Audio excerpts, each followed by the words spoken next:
A great role available on the 3D Experience platform is the Lean Team Player.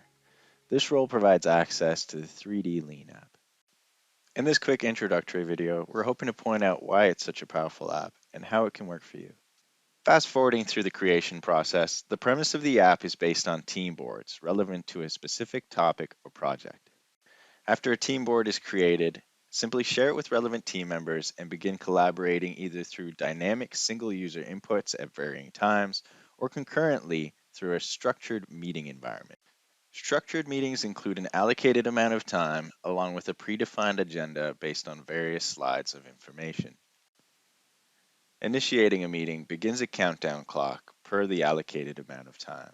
Progressing through a sample meeting, this first slide provides an example of a fully interactive website. Transitioning to the next slide, using a picture inserted as a background, we're inserting notes to collaborate on ideas.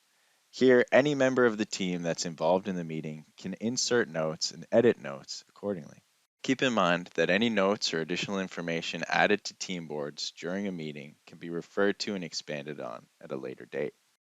Shifting to the next slide, we see another embedded and interactive website, allowing us to maintain focus on our team board.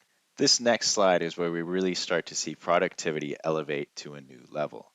Through the ability to share 3D CAD data in real time, while simultaneously inserting notes, action, or problem items, the entire team can collaborate seamlessly in one smooth step.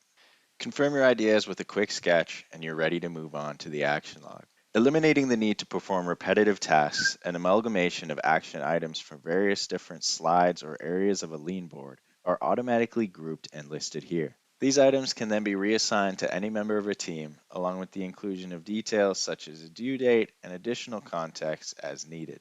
Once an action item is defined, a single click is all we need to convert it to a collaborative task. To demonstrate this firsthand, I'll create an instance of our collaborative task app before heading back over to 3D Lean and selecting Create Collaborative Task. As you can see, we're prompted with the opportunity to add or adjust any final information before we hit send.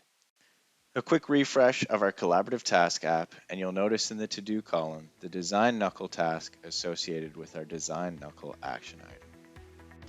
With that, we may have concluded the meeting for today, but keep in mind that Lean team boards can be referred to and updated at any point in time throughout a project's life progression.